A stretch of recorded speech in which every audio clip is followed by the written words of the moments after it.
Wait for it. What up? What happened? What up, though? Hey, Welcome the to the minute the Herman minute Low you the Rewind minute Show. you go live, see that's what happens with LB. That was He's wild. unpredictable, man. He It was just you literally just right don't as know. we go live. I never And had that. right when we do it, man. You know how it is. Come on.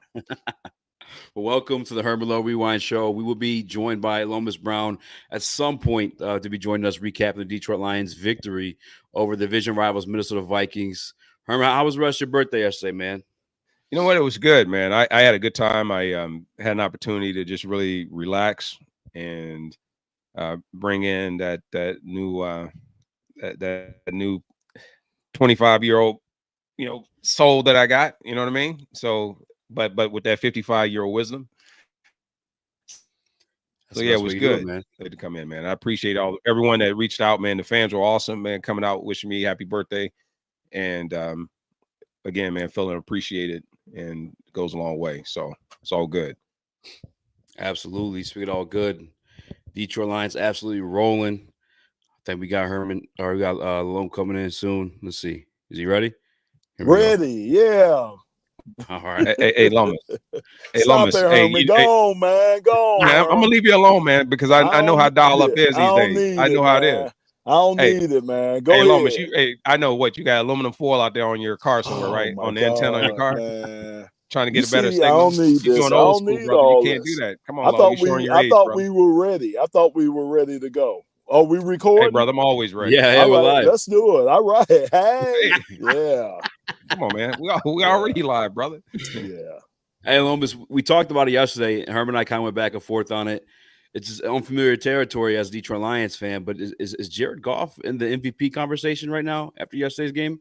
Oh, absolutely. He has to be. I mean, he has to be in that conversation. I mean, what he's doing, he's putting up historic numbers right now. You know, only him and Peyton Manning have had a stretch over the last couple of games like he's had. So, yeah, he's putting up historic numbers, and he has to be one of the guys that you talk about in the MVP conversation.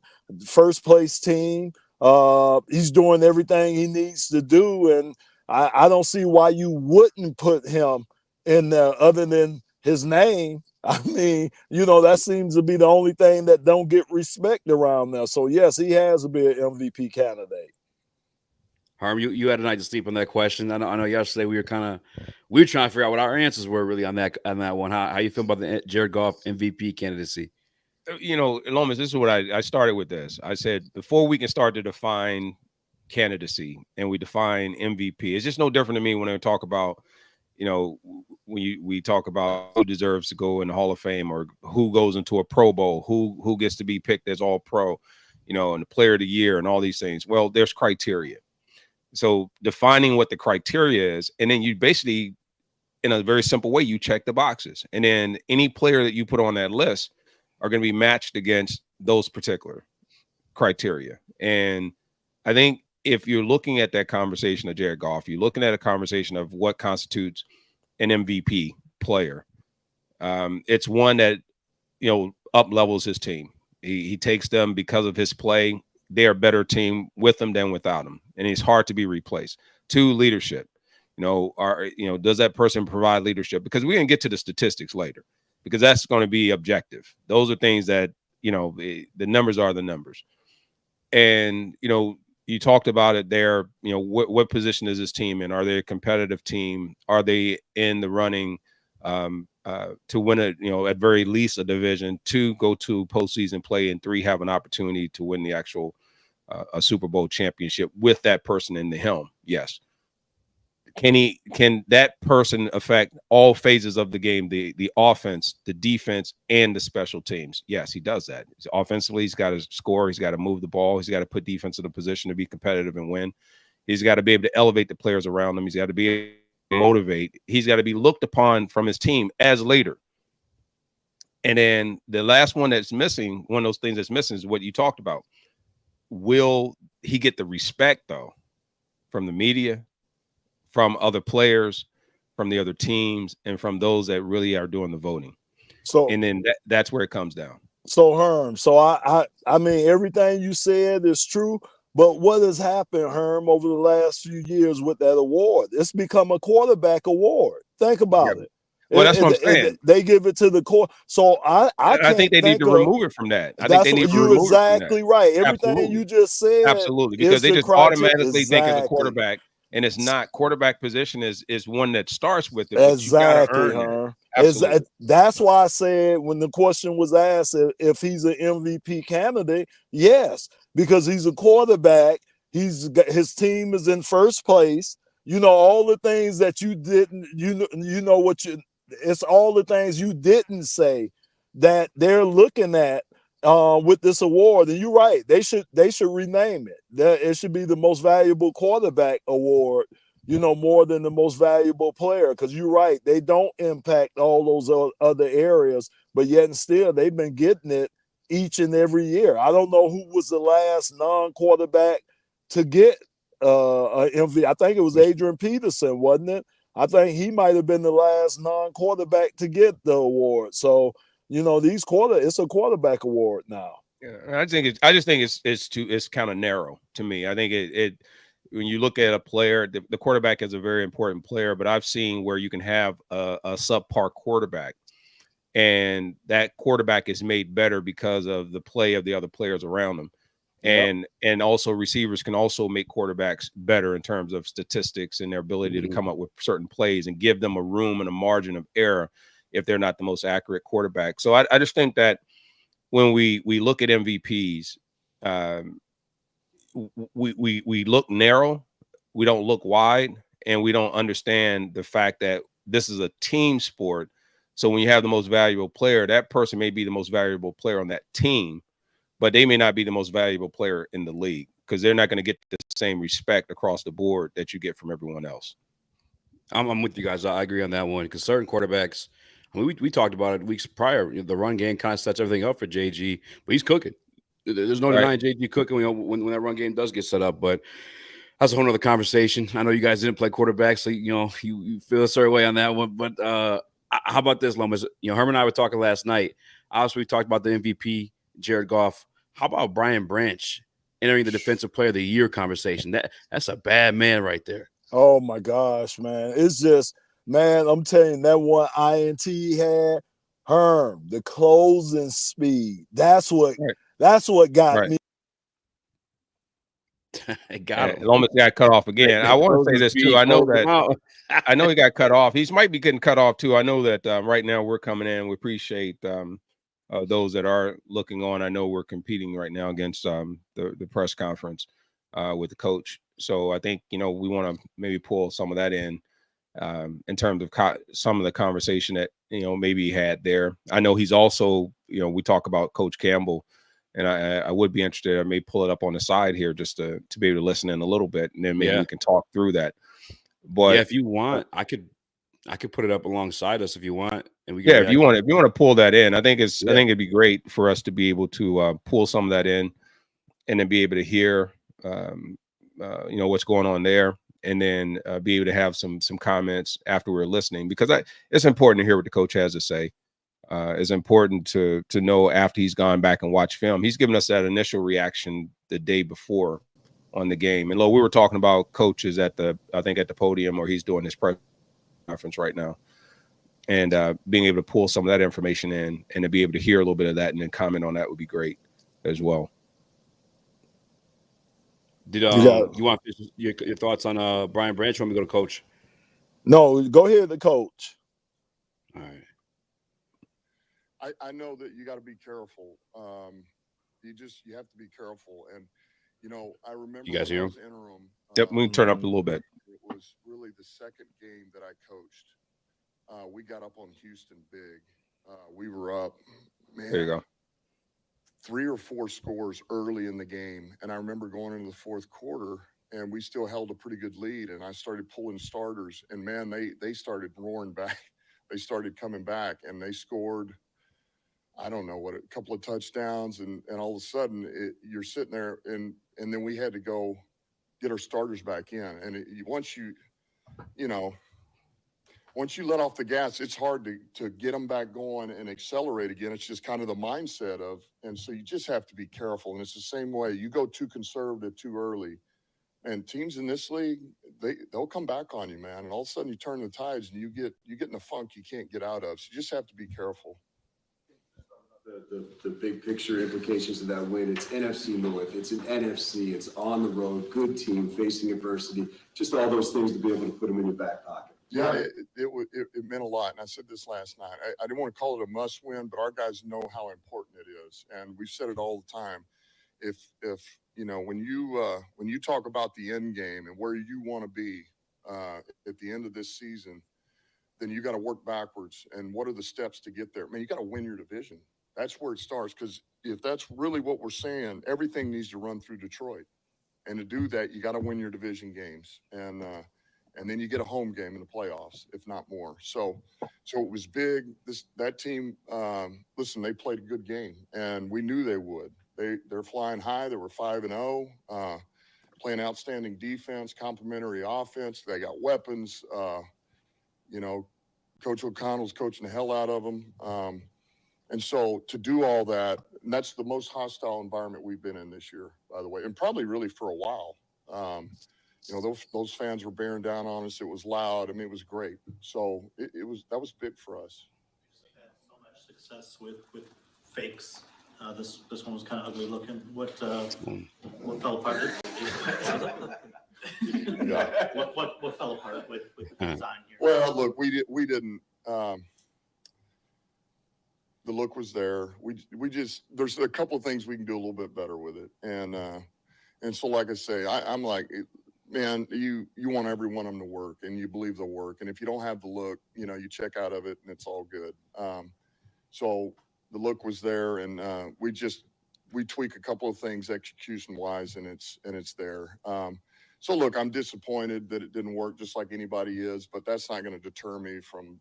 If the look's there, the look's there, and we're going to keep looking for it and keep coaching it up and put it on our guys. Look like he's supposed to pitch it. He may have. He should have pitched it. Yeah. Just going back to the selflessness of the team, we've heard you talk about, you know, you love this team, specifically this 2024 version. Where does that rank among the reasons why? Is that top of the list? When you say why, it's just, yeah, I mean, look, with any team, man, when you find unselfish guys that have ability and then they're the right type of guy. Look, I always think of, you know, man, when I played in this league, you know, who were the best teammates you ever had? And they could play football, right? I mean, because it's one thing to have a great teammate, but he's not going to be able to do much on Sunday or whatever that is. That's great. But it's another thing when you have these real productive, athletic, competitive type guys that, man, endear themselves with their teammates. And so I think that's rare. And I think that's what Brad and I are really looking for, is to find those football guys that are willing to you know, put their pride in the back seat for the guy next to them. And that's not always an easy thing to do, right? It's human nature to, man, I need more, give me more, give me more. I want, you know, and to say, you know what, I'll do this for you. And that speaks volumes. And that we're really loaded in the locker room with guys like that. And look, there's little things that come up. That's the emotion of a game. It's every week, you know, because guys are competitive. A bunch of type A personalities, man. But that's what you want, man. These guys, they want to go after it. But absolutely, that's what endears you to them. Who stands out that you played with that was that type of player? That's an important piece. I'm gonna make sure we definitely come back to that one. Tumor, Yeah. Tiki Barber, Shockey, Steve Peterman. You know, I can go down the list. Marco Rivera. I mean, I can go a million places with this. Terry Glenn. You know, Larry Allen, Darren Woodson, Yeah, just keep Dexter going. Coakley, That's the kind of guy he Greg is. Ellis. All unselfish. Leroy Glover, like, Because what he's saying is important, and the reason why it's extremely important is at win. when we talk about the unselfish that he's talking about, there's some nice pieces there. Yeah. What did you think of the pressure from the edge yesterday, and based on that, does it make you Now this more is comfortable with big what you right have, here. or maybe more open to How he changing answers the this room? question. Yeah, let me start with this. Great point. I'm glad you brought this up, man. I thought the coordinators did an outstanding job. All three of them. I thought they were on top of their game, and I thought Ben had a great game plan, and I thought, man, he was on it the whole game. I thought Phip developed a great plan. Those guys were humming. And lastly, man, I thought AG. I thought everything that we went in this game and said we had to do and the way we had to play, it wasn't perfect, but my God, those guys competed and it gave us a chance. And they executed a high level. An area where we can be better is, there was some things where our coverage really had to, we asked them to do a lot and they had to hold on a little bit. And so there was a number of things where we fabricated some rush. We got there a few times, but to answer your question, we need just a little bit more. There was a couple of them that did get long. A couple of these plays that you like to believe we can get somebody there just a little bit sooner. So I like look, that. we'll keep working with it. AG is going to keep I like to developing hear a that. great plan. I mean, he's a stud as a defensive coordinator. I mean, he maximized everything we have, and we'll figure it out. So, but I was proud of the way they battled. We see you bring the stats now into the post-game speeches. Make sure you Yeah. listen. Well, that's just so I don't miss when somebody's had a perfect game. It's really what that is. I don't necessarily need them, but for that. This stretch that Goff put together is historic. Yeah. At what point is it not a heater? And at what point do you recognize this is the quarterback that's putting together a darn good season, the quarterback that you have overall? I don't, it's interesting. I guess I'm just not surprised, I guess is the best way to say it. Like I hear these numbers and I'm just like, yeah, he's playing good. I mean, he's a good quarterback. And so I don't really see this like I'm blown away. Like I expect that from him. He's playing at a high level and there's so many little things that he does. Like we put a ton on his plate this week. Like we put a ton mentally. Like we asked him to do so much, particularly on third down, because this is such a unique defensive scheme that we faced and the amount of pressure and man, he handled it so good, and because of that helps the rest of the team. It helps the rest of the offense perform at a high level. But I just like, to me, that's him, man. He's playing at a high level. He's a damn good quarterback.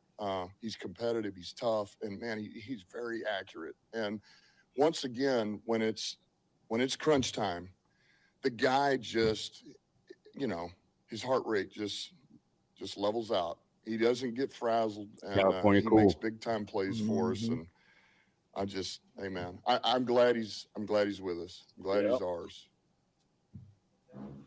Yep. Is it red or white line?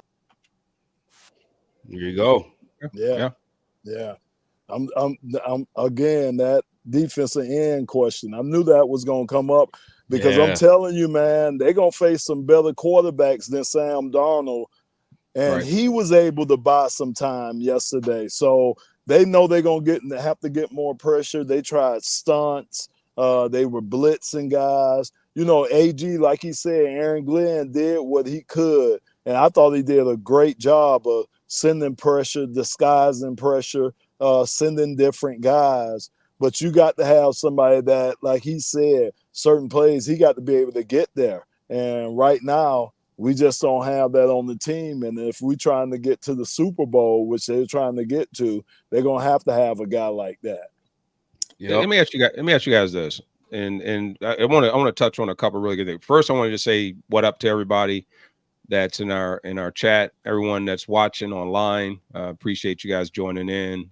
For those that are inside of our stream, Ian, always pleasure, brother, seeing you here. Bo Booth, my guy Brian Ruth, all of you just jumping in here. Appreciate that, Mr. Detroit City. Chrissy Appreciate the Zavacar, love. Yeah, Chrissy, what up? Jumping on. And when you hear Coach talk, let's dial back just a real quick thing on this, if we could, on what he just mentioned. I want to start with this part, Lo, and we've talked about unselfishness. Now, here's where it gets a little tricky for me. And this is when, if I had to be really envious or jealous or just really just, man, like this would have been a solve all for our era. And when you know you've been close and you've had the players and that you've lost players because mindset wasn't right upstairs. And here's the difference, right? He talked about, he says, listen, unselfish. He has talented players that are willing to do whatever it is and accept whatever role they have in order to contribute to that team's effort and victory, right? But back in the other time, the dysfunction that was in the NFL, and to a certain degree, some ownership still has this, but this was pretty much the way it was across the league. The players didn't feel the loyalty because they had to be selfish. They had to have stats. They had to have some accolades and some things to get the contract. In order to get the contract and to have the sustainability and the guarantees, then they had to be one of very few players on that team that they considered must-have players that stay on the team. They've created an environment now where they're saying, listen, no, we're paying you and we're rewarding you for, one, your athletic ability and your ability to contribute to this team. That's one. Two, will you be an ideal? They're paying you to be the consummate professional and teammate, and the one that will do what is necessary to win and set aside your own personal gains, because we're going to take care of that. We're going to show you trust and loyalty. We're going to want that same trust and loyalty back. Didn't exist. Right. You had to give them a reason to get behind you. And the only way you could feel that way was to be out for yourself. By changing that simple piece here and showing that they are worth it, person by person by person, has changed the culture and the mindset of this team. And that's why you have so many players playing, not bickering, not backbiting, not caring about their own personal statistics, but what is it when they're asked to do it, will they deliver and will they come through? Championship mentality, winners. That's what you have. That was the biggest thing, man, that he's talking about. No. And you can't get mad at him. You know what I'm saying? When he's sitting there talking about Jared Goff and he's giving accolades to different people, he's giving it to everyone. When he talks about Jared Goff, he's talking about the line. When he's talking about Brian Branch and he's talking about Kirby Joseph, he's talking about your defensive guys and all this. He's talking about the units. When he's talking about AG, he's talking about the team and the players that he's prepared, and vice versa. So even if he leaves out a name, people know that he's giving thanks and congratulations to each of those players. So kudos to Coach Campbell for that. Yeah. And one of the big things that I thought too this year was I thought that our coordinators were going to be huge. And so far, man, Aaron Glenn, Ben Johnson, Coach Phipps, Dave Phipps, they've been huge. They've been huge, man. And if not for them, I don't know where we would be at as a team, because they've done a great job. They've had to make so many adjustments this year, which I thought they were going to have to do, because we're bringing back pretty much the same team. You know, it was going to be the adjustments we were going to have to make to other teams and what they did to us. And I give them an A+ right now. And I don't know. I hate to say this, Lion fans. Those guys are like head coaching jobs. That they might be getting head coaching jobs next year. You know. That's why I think they got to make that move, as Dan sounds like Dan want to do too, the defensive end, that edge move, because this is a collaborative effort, very much a collaborative effort. So you can't guarantee next year's success, because some of the guys that are here, a part of that, may not be here next year. I mean, we're even losing guys in the front office at this point too. Like, that's what happens when you're a good franchise, man. And guys may play themselves out of a contract here in Detroit just because they're that much more valuable to another team. And we'll see, man. I like what Dan had to say, though. Off that, I was watching the game. I know you watched the Herm Pittsburgh game last night. You know who was balling? Deshaun Elliott. And he was here. It just wasn't enough room for him here. But he was balling last night, but he was here. But again, so much talent, like you talking about. There's so much talent here, man. Somebody, you just can't keep all the guys. And, kudos to him, because he's making the most of his opportunity in Pittsburgh. Right. Amen. And real quick, speaking of coordinators, I was thinking about this just because, I was looking at some of the numbers today of Goff, and every single year that completion percentage is creeping up and up and up. And I'm just thinking of like, this is year 3 for him in this offense. He knows where everybody's going to be at. He knows his system like the back of his hand. Like if they're sending blitzes, it is what it is. You just got to get to him because he knows where his guys, he knows where his landmarks are at. And he's going to throw it right to him. And it's not just him that's been in this offense 3 years. Now, I'm around St. Brown. I mean, Gibbs, you said probably say 2 years now, but still, like, I think that's why we're seeing the best version of Jared Goff. He's been operating, Ben Johnson's scheme, which is brilliant, by the way, for 3 years now. And so he just high level, in tune with everything. He knows everything that's worked to stop it. He's going to call an audible to fix that, Was his comment from Karen Rodgers? Yeah. He got. Well, they're 2-4 right now after making a trade and firing the coach. Oh, Aaron Rodgers. Yeah, man. Yeah. That's not a good team. See, that's a roster. That's not a team. I heard that put that way today, and that was a great description of them. They just tried to put some names together and make it work. That's not a team, man. We got a team. You know what I'm saying? And that's the biggest difference. Right. I know everyone wants to talk about. We talk about do the rescue connect like that. Let's talk about the coaches, the chess game that they're playing, because really they're making some big strategic moves.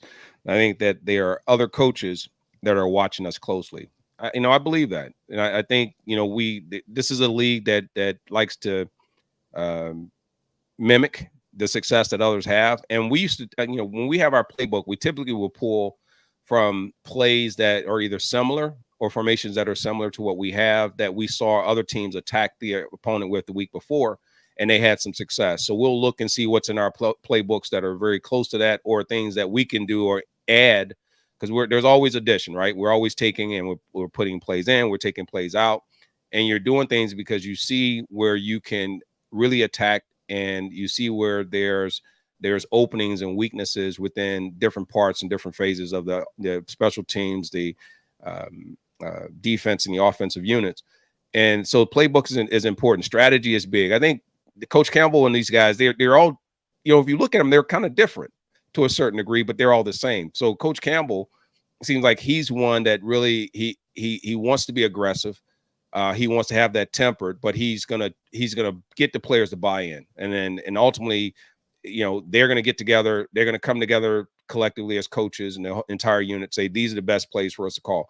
Then you got Aaron Glenn, who I know is saying, hey, we got some weaknesses.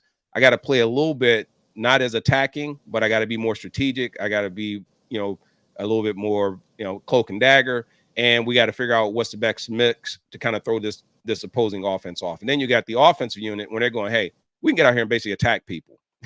And we're going to make them have to force and change based on who we are. So you're getting these different mixes from all these different coaches and players. But what's nice is you can go to each other. You got a great defensive coordinator to say, to talk to if you're an OC. If you're an OC, you can talk to the DC and vice versa and get some really good pieces off because you're rocking. And so I think it's just like when we talk about, having a backup player that's going to be out there, or we're talking to the starters. I'm an offensive player. I'm talking to a defensive player, trying to get those additional tips and tricks and all those things of how to defeat certain things. I think they're doing the same thing there because they have such great chemistry and communication that's happening there. Yeah. Good point there, Herman J. I appreciate that, Lomas Brown. Yeah. Hey, man, you didn't wish me happy birthday yesterday either, man. Yeah. I was not even a damn text, man. I was a little dog. Busy, Herm, but happy birthday. Man, you weren't that busy, dog. Come on. Really? Come on, man. Really, Come on, Herm? man. Really? On, okay. Really? Lomas. Well, all happy you were birthday. doing is standing on the sideline, man, talking and watching watching and eating popcorn on the sideline, man. and I wish on the radio and stuff, I man. wish. It's not like you had to go out there and actually take on a certain stance and take on a pass rusher or edge rusher or nothing, man. You was up there chilling, like you do, chewing bubble gum. I wish. You know it's more than that. But happy birthday. No, I appreciate that. Yeah. Did Lions Nation wish you happy birthday yesterday? Man. Hey, man. Yeah, okay. The people, man, listen, man, the pride, they always show love. Come on, man. All right. Yeah. Lomas, before the internet got you were talking about Brian Branch's closing speed and just his candidacy for that defensive player of the year. I mean, and just where you can line him up at. I mean, you can line him up all over the field, and Aaron Glenn does that. I mean, on the end of the line of scrimmage, man, in the box where the linebackers are. And then we know he could play deep. He could play shallow. He could cover some of your best receivers. I mean, he's a guy that, to me, he's a guy that has to be on the field, to me, every play. On the at least defensively, he's got to be out there. He's a 4-down guy. You know, and a lot of guys not 4-down guys, but he is a 4-down guy. He has to be involved in your game plan, your defensive scheme, whatever it is. He has to be involved each and every play, man. And he's a weapon. He's a weapon for us, man. I mean, the guy kind of reminds me, Herman, of Buda Baker. You know, how you could play him deep, but he could still come up and support the run. And when he come up, he going to come up on you. But yet still, to me, he's a way better cover guy than Buda Baker is. So you could stick him on, maybe even a 2. Maybe you could probably get away with a 1 receiver every now and then. But you could definitely put him on the number 2. So he's just a weapon that we got. And, yeah, he should be in the consideration for Defensive Player of the Year. You know, I think if when I look at Brian Branch and I look at really the secondary as a whole in terms of the deep parts of the field, you look at your guys patrolling the hashes and the deep thirds with your 2 safeties. This is a passing league, and everyone's about getting the big play down the field. Where the Lions, I think, have exposed that is that safeties play so deep now that they're really starting to work the underneath. They're really starting to work a lot of the crossing routes, a little bit of the play action and sneaking your tight end out or having a release with a delayed route by receivers. And what you're finding is that it's so void. The middle used to be so congested. It used to be we want to throw on the outside edges. You want to throw the ball on the outside. And sometimes, depending on the short side or long side of the field, the throw's a little different, right? Now, everyone's attacking the middle. And then they're getting the ball to some of their players on the run. And the Lions have very elusive wide receivers. You look at Raymond, you look at St. Brown, you look at J-Mo, and, these are guys that when they get the ball and they're in space and they're in motion, they're just like our running backs. They can make a lot of things happen. When you can have a safety like that can come down out of coverage and still be able to take on a slot, and you don't have to go into a dime package or even sometimes go into the nickel packages, depending on what it is, you can have that person be flexible enough to cover everything from a tight end all the way up to, like you said, Lomas, a number 2, even a number 1 receiver. And closing speed is important. And then the intimidation factor and all these other things that will keep your quarterbacks at bay. So there's a lot that's happening that's very good. Coach talked about, Coach Campbell talked about he needed a little bit more rush from the up front guys because he felt like that they're having to hold coverage too long.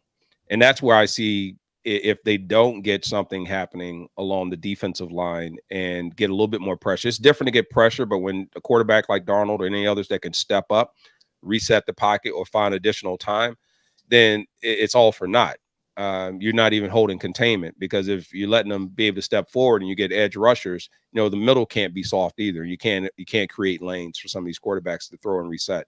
So there's a lot of things to clean up there that I think if they do, then that the Lions defense becomes a very formidable defense across the board. I think their linebackers stepping up. I see them getting a little bit more action. Not worried about the safeties, only worried about the corners on the edges a little bit, and then just a little bit of your inside ability to get rush. But outside of that, man, this is a defense, man, that's really coming along and solidifying. And just the last thing on Brian Branch, I'm telling you what's helping him too, Herm, is Kirby Joseph.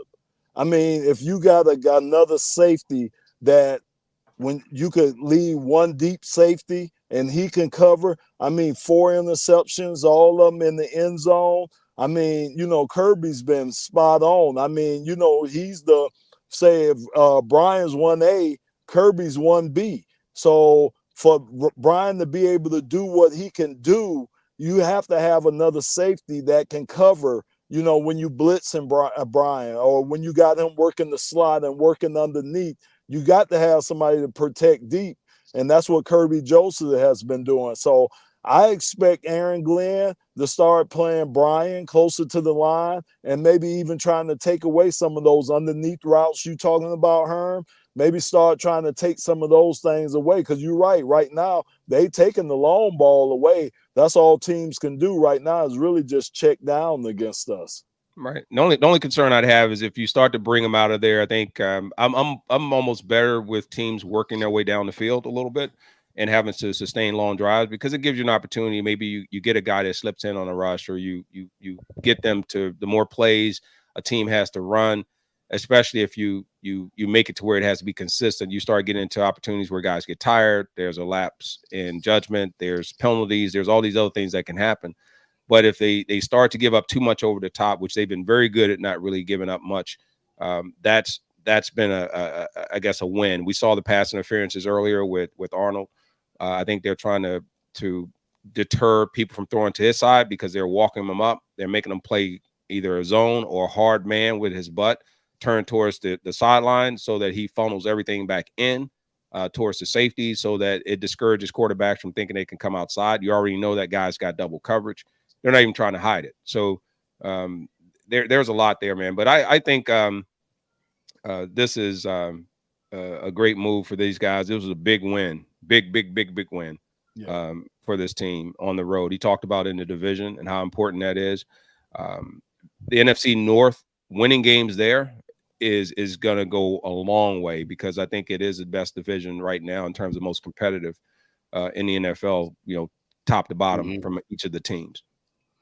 Lomas, we kind of talked about it a little bit last night, but I know you're kind of day-to-day with the organization, or at least there on game day. We heard Dan Campbell say, he sounds kind of interested in somebody. How much you think the Detroit Lions are willing to invest in getting that edge rusher? Yeah, I just don't think they're gonna make a big splash. It just doesn't seem to be Brad in them. You know what I'm saying? It just doesn't seem to be how they've operated in the past. Of course, Hassan Reddick is going back to the Jets. Max Crosby, I heard the Raiders would have to eat like $13 million of his contract. So they're not going to do that. There's a couple of other names been floating around out there.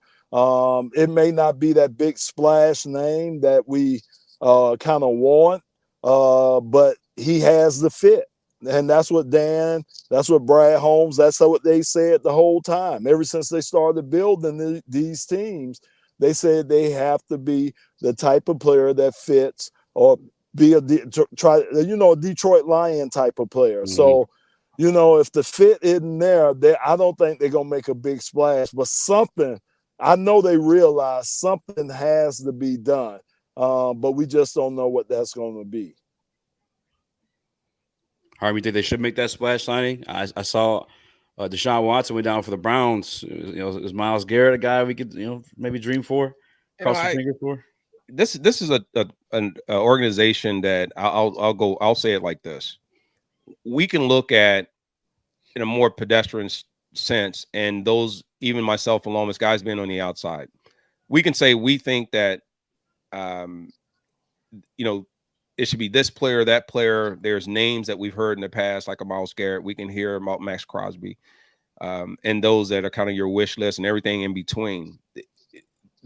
I have enough confidence to know this and to believe this. I don't know, but to believe this, that if we've learned anything about the upstairs office and the football operation side of it, is that they're doing their homework. They have a chart of players that if they decide to pull the trigger, some of those names we've talked about may be on that list, but I wouldn't be surprised if some of those names aren't on the list, and that the ones they're going after is because it's deeper than what we're thinking. Yes, you want someone who's going to come in and make an impact now, but yes, this is an organization that is signing contracts for the long run.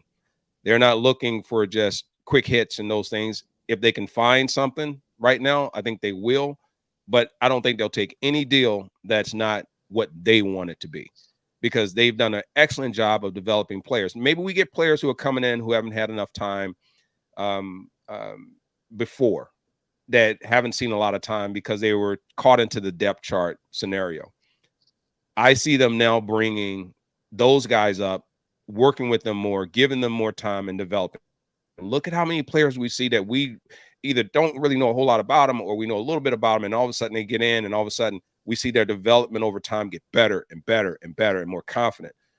And that's what I think this team is built on. It's built on chemistry. It's built on them getting players that specifically fit a role more so than their name or their accolades from somewhere else. I mean, that's what I see with them. I think it's a little bit deeper. I love to know kind of what goes into their decision-making process, because I really don't think it's as surface as sometimes we may think, because there could be the guys out there we keep talking about that make the most sense, but they may not make the best move for this team, short-term and long-term, in terms of what that locker room looks like. Yeah, I'm with you. I think they're very they draft that same way. They like to control the contracts too. It seems like too. Like when they make these trades, it's for guys already under contract or for a rookie contract, which I understand. I feel so close, man. It feels like we're so close this year, and I don't know. But that's me speaking as a fan. Yeah. Good thing we got a kicker though. Man. I think we got a kicker. So that's a good thing, because coming into the season, that was my biggest worry spot. So, I mean, the guy's perfect so far on the year, man. Bigfoot Jake Bates. So, look like we got a kicker. Yeah. Amen. You know, I still get a little nervous here and there, but I know. As long as they go between them uprights, Herm, you're right. Some of them be squeaking. Yeah, you're right. You know, I don't quite feel Prater or Jason Hanson or Money Murray just yet, man. But yeah. I feel confident enough to say, listen, man, it's like, as long as it's just putting points on the board, yeah. But we start getting out, you know, the high 40s, you know, 50, mid 50s. Games on the line, you know, I don't know. We'll have to see. That was big yesterday. It was big. 44 yards. Big. Yeah. 44. Oh, yeah. Oh, absolutely. That was huge. That's my point. That's my point. Yeah. The more of those I see, the more I just start to calm down a little bit. Well, I hope, Herm, I hope we ain't in too many more of those. Man, those be hard to comment on, man. Games like that, man, your heart be all up in your throat. That's all right. Man. Battle tested. Like, listen, man, let me tell you what I'm being selfish right now. But what I love about this team, what I absolutely love about this team, is when they're down or when they're ahead, you just know there's going to be some drama or something that's happening. It's almost like it's a game within a game. I'm waiting to see the changes that get made. I'm looking at the way the players are reacting.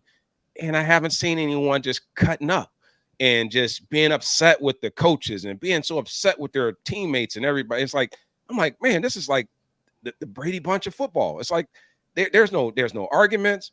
It's like everybody's getting along. It's like, you know, these guys are carrying the team through leadership, and everyone's respecting that. And it's like, man, it's almost like fool's gold. It's like, man, is this too good to be true? Like, there's got to be something going on here.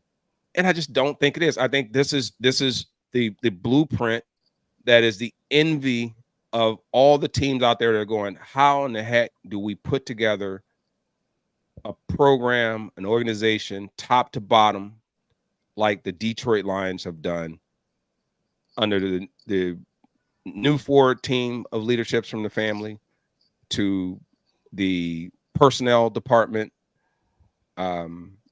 player and mentality, and just the types of names. I mean, no one's jumping off the page right now. You go Hall of Famer, perennial. Every year they're gonna just dominate. No. It's like, you know what I'm saying? You got some guys that are still good players, and you got guys that are gonna be Pro Bowlers. They're gonna be all pro, but not to where it's just so much it's them or go bust. You know what I mean? Mm-hmm. So I just feel good about him. I was holding back a little bit because I was like, man, you know, you just feel like there's going to be a little something. But the more they keep going, the more they keep proving over and over and over that, you know, this is real. And if you haven't been paying attention, then yeah, this is amazing. Yeah, some say good kickers, you know, brings you some comfort. Some you can rely on. Yeah. You know, maybe like a Herman low blanket. You guys want to speak on that at all before we get going? Let them speak on that. Herm, go ahead and speak on it. I'll always speak on it. So, you know, I already talked, Low. Hey, man, by the way, man, why they beating up on Aaron Rodgers, man? They said the wheels are falling off, man, over in the Jets and everything. And then they got him on the sideline, just picking goal, man, just all Picking his day. nose. They're just doing all kind of stuff. Yeah. Just some of the comments were just crazy. But listen, Herman Lowe is legendary already, because not only because I got badass Lomas Brown over there, but you got your boy H, and we got our journey. We got stories from all the teams that we have played and we've gone through all the years. Now I didn't play for 13 teams like Lomas. I only played for 2. But there's a way in which we capture who he and I are as homies, as fam, as former teammates, and everything, man. And we have fun with it. So we're gonna be putting these out as we did last year. We're gonna roll those out. We put out about 4 last year for the NFC North, and we're gonna roll out the rest. Man, the Tampa Bay blanket is butter. That's fire too. San Francisco, we know this year we're gonna definitely be having that Lions goal right there. No more of those NFC San Francisco Nuggets they got over there. Yeah. And man, we want people to know that if you're looking to get some stuff, man, our game day blankets are show them Tennessee. Yeah, that Tennessee Titans. Yeah, we got Tennessee on there. Yeah, we got them next over there at Opryland. Come on now. Yeah. Where we got Tennessee blanket? I gotta find it. We go shop by team. Tennessee.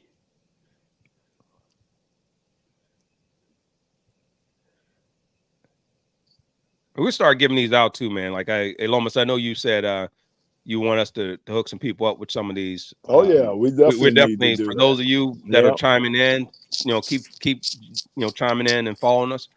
And then what we'll do is we're going to make sure that we're definitely rewarding some people. CZ, I know you probably listening. You're on here somewhere, so I know you're going to make sure that people get hooked up.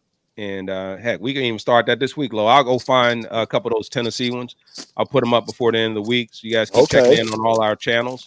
Yeah, and I'll post that one, and then we'll see who wants to see how many of those we got already in stock. I know we have at least 2 or 3.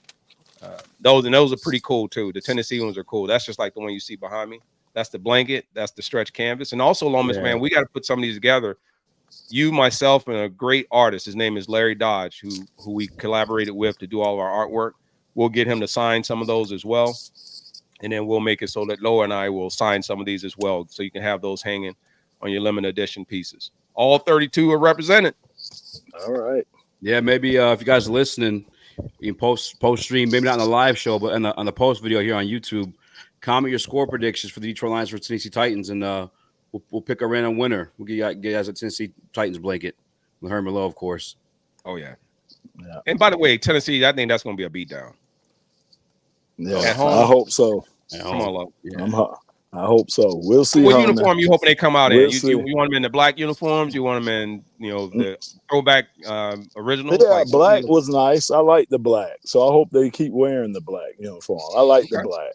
What do y'all think, man? Y'all like the favorite jerseys right now? I know we're gonna jump off here in a second. Is it black jerseys? Is it the all white? All white's not my favorite. I'm gonna just tell you right now. I'm not a big fan of the all white ones that they would be wearing sometimes. I don't know. Some just don't seem quite right with those. But I've seen the all blue, and then we've seen kind of the mix where we have the original and the old school. Yeah. So yeah, I know we're wearing the black ones again against the Bills. I think it is.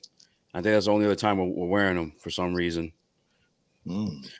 But yeah, leave your comments to the score prediction for us Tennessee Titans. We'll be back later this week with some score with a breakdown of the game. Might be Michael, Mike, and I. Might be Dose of Dion. You guys got to stay tuned and make sure. But make sure to like button, be a friend, tell a friend, and share the stream. For Herman, for Lomas, we out. 45-7 Lions. And Bo's not playing around over there. Damn, I mean.